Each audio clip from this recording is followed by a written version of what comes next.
Maya Rodriguez wiped sweat from her face with the back of her glove. The mining equipment in front of her made loud grinding noises that meant trouble. She had been working on the hydraulic pump for 2 hours now, and the sun was getting hot, even through the dome shield that covered this part of New Haven Colony. The tool in her hand felt heavy after all this time, but Maya kept working. Her father always told her that broken machines did not fix themselves. She learned that lesson well during her 19 years on this world. New Haven was not an easy place to live, but it was home. Jake Hunter worked about 50 feet away from her, welding a crack in one of the big support beams. Blue sparks flew from his torch as he moved it slowly along the metal. Jake was 43 years old and had been fixing things longer than Maya had been alive. He taught her most of what she knew about machines and repair work. The sound of Jake's welding mixed with the noise from the broken pump.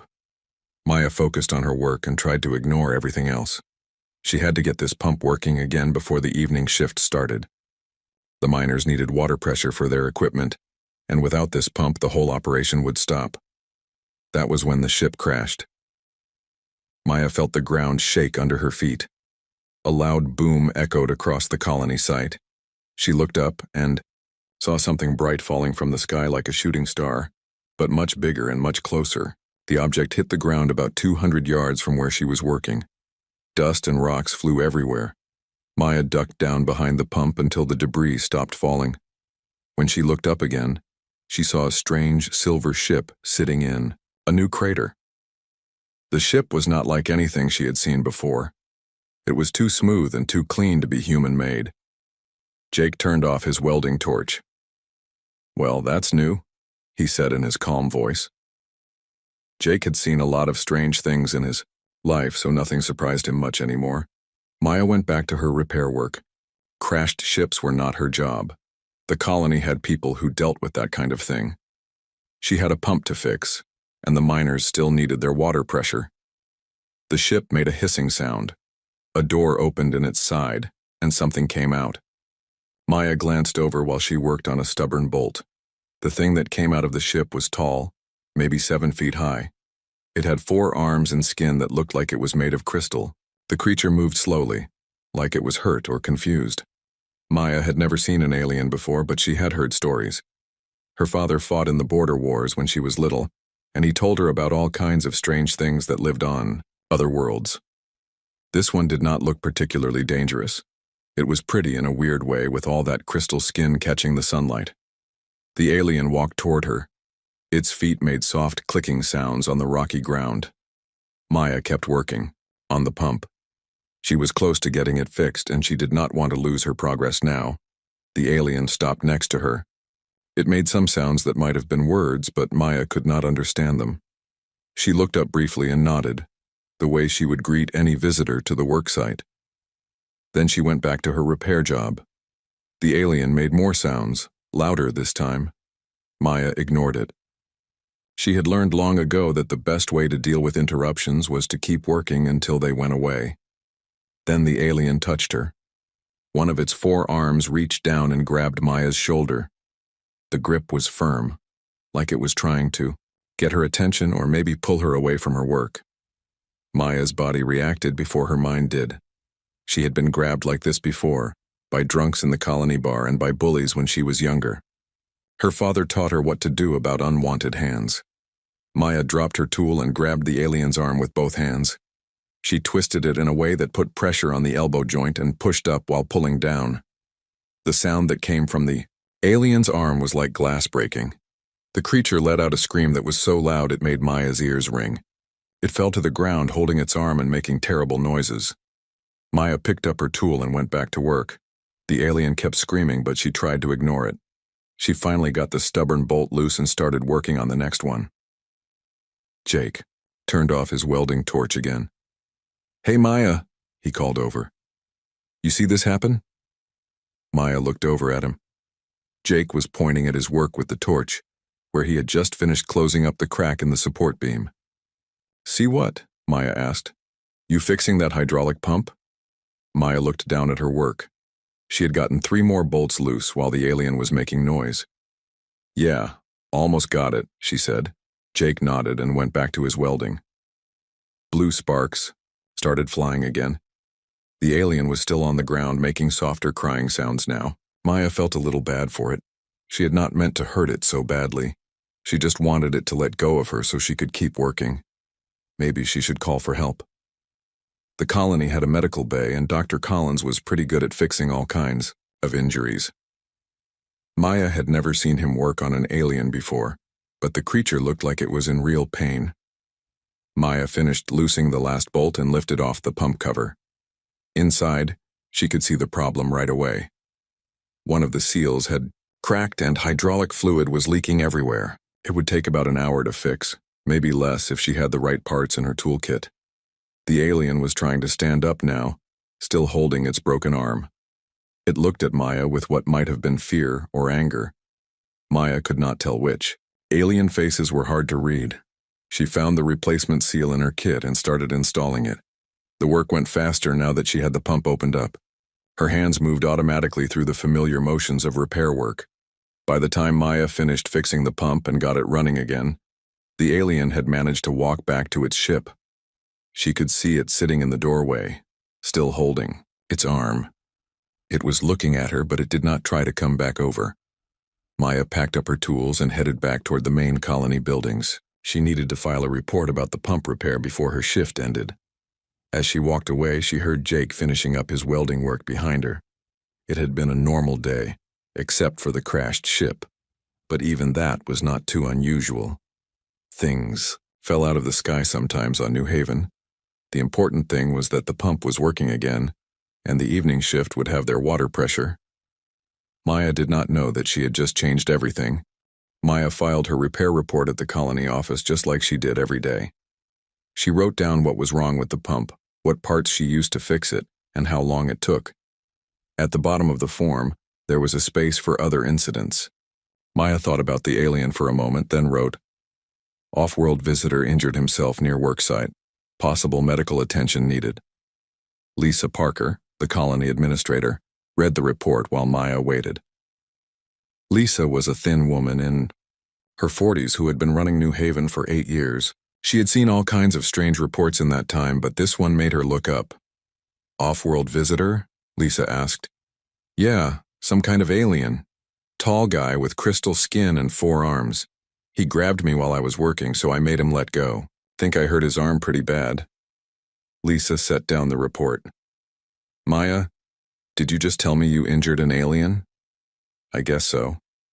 He was making a lot of noise about it." Lisa rubbed her forehead.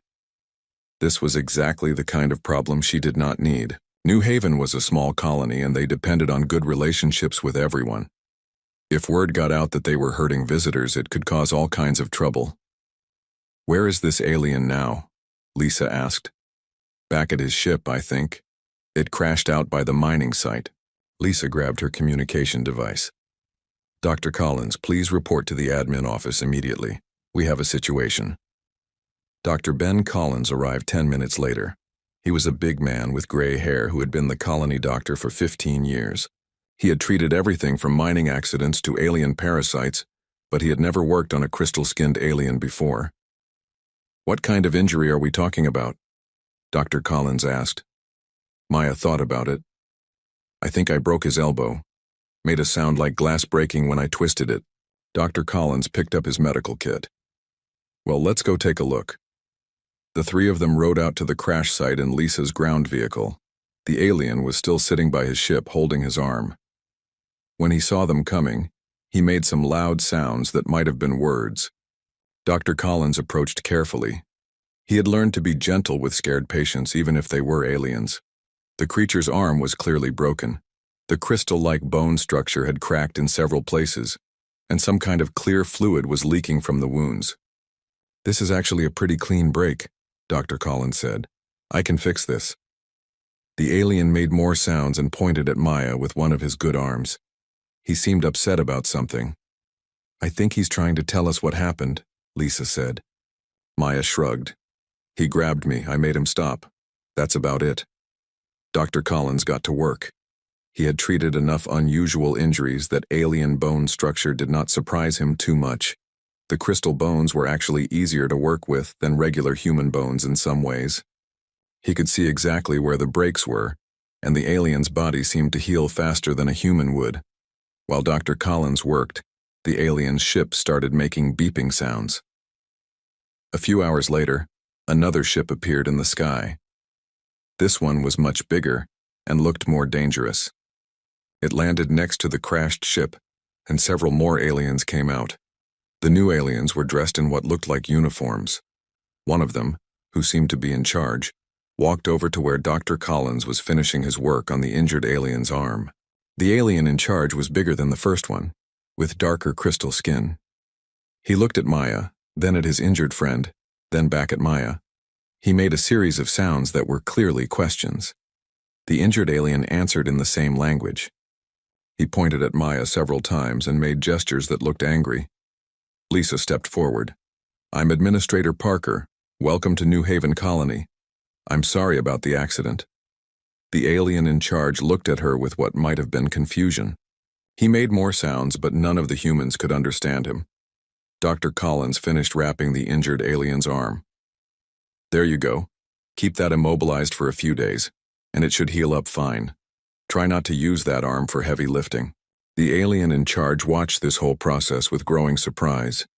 He seemed shocked that the humans were helping his injured friend instead of running away or attacking. One of the other aliens brought over a small device that started making different sounds. After a few minutes, the device spoke in heavily accented English. "I am Captain Zorthek of the Zephyrian Empire," the alien in charge said through the translation device. "This is Scout Commander Veltar. He was injured during first contact procedures. We require explanation." Lisa looked at Maya. Maya looked back at Lisa. "There's not much to explain," Maya said.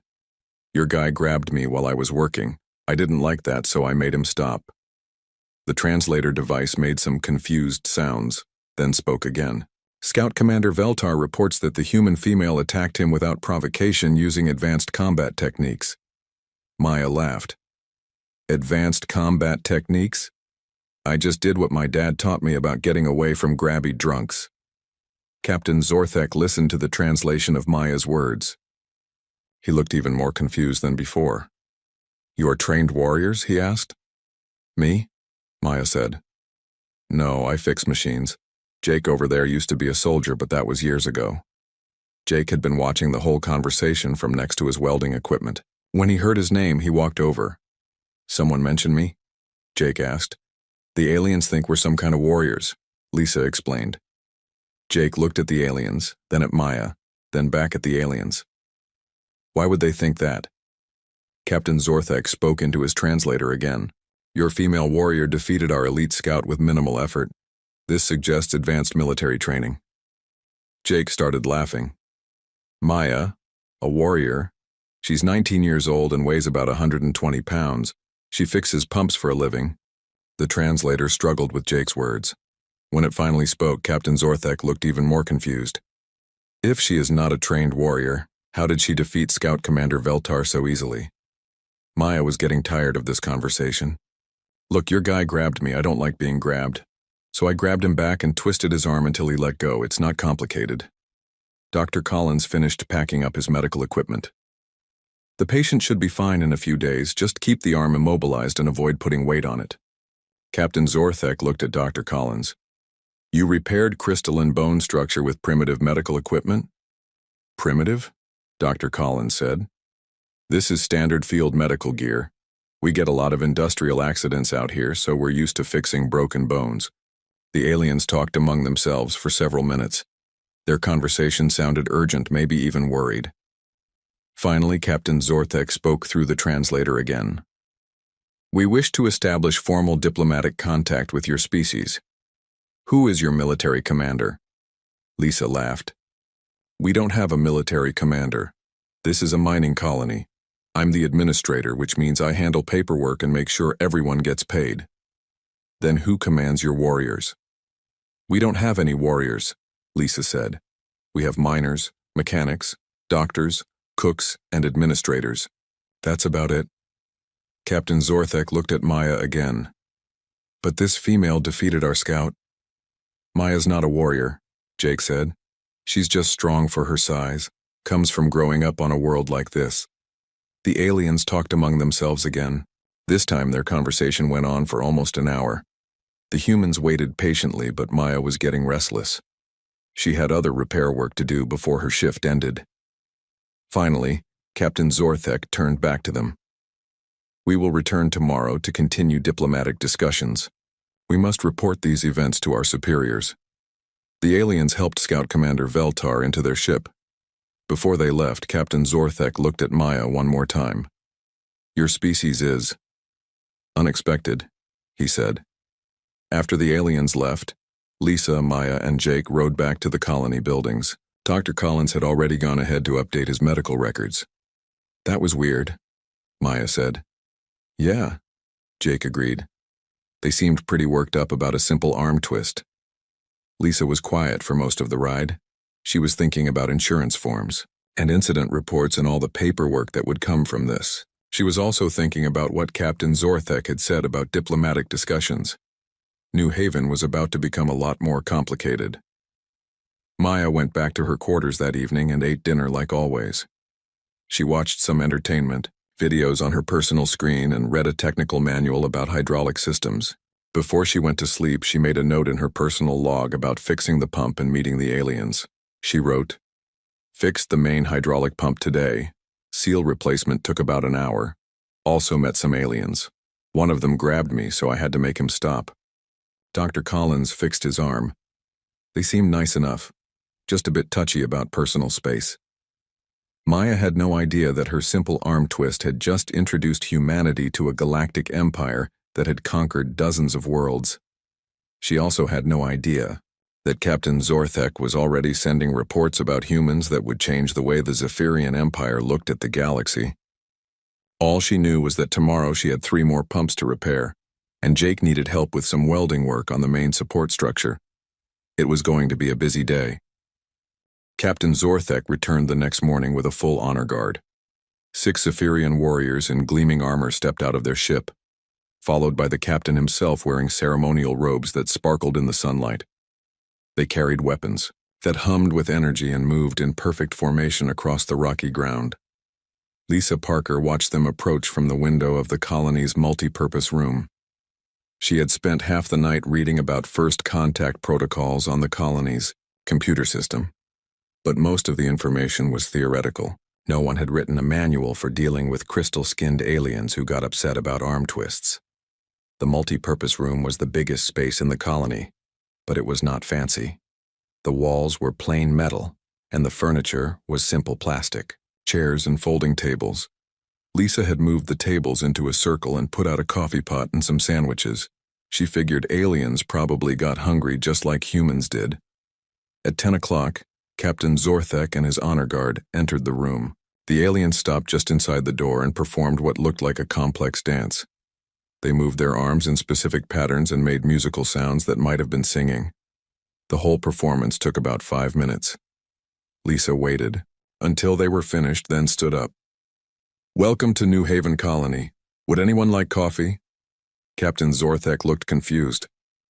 He spoke into his translator device and it responded in English. "We have completed the ceremony of first recognition. You should now present your warriors for evaluation."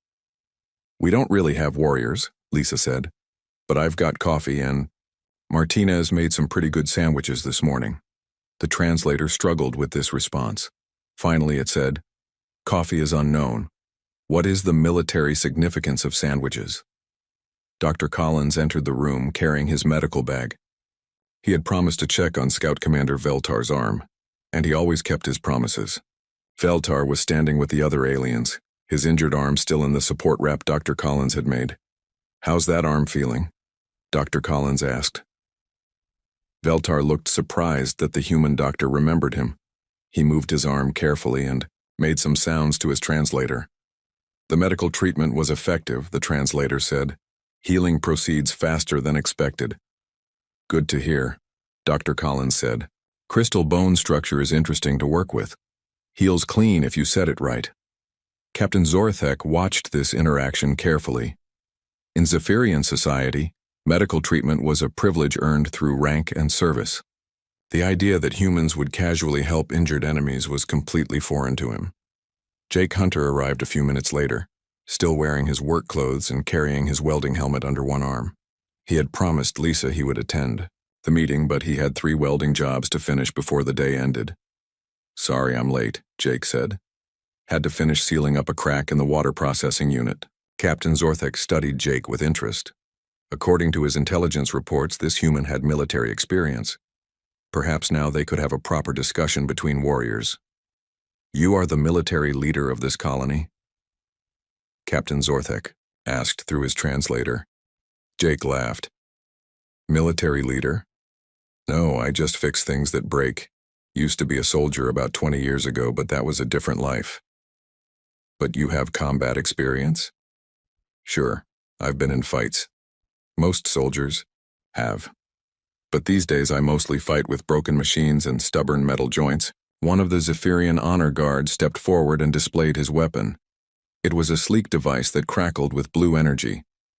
The alien made some sounds that were clearly meant to be impressive. Jake examined the weapon with professional interest. "That's a nice piece of equipment. What kind of power source does it use?" The alien looked confused. This was not the reaction he expected. Primitive species were supposed to be awed by superior Zephyrian technology. Jake pointed to a section of the weapon near the grip. "Looks like some kind of energy cell, but I can't see how you'd replace it in field conditions. What happens if the power runs out during a fight?" The alien spoke rapidly to Captain Zorthek. After a moment, the captain responded through his translator. "Zephyrian weapons do not fail." "Everything fails eventually," Jake said. "That's the nature of machines. What's your backup plan?"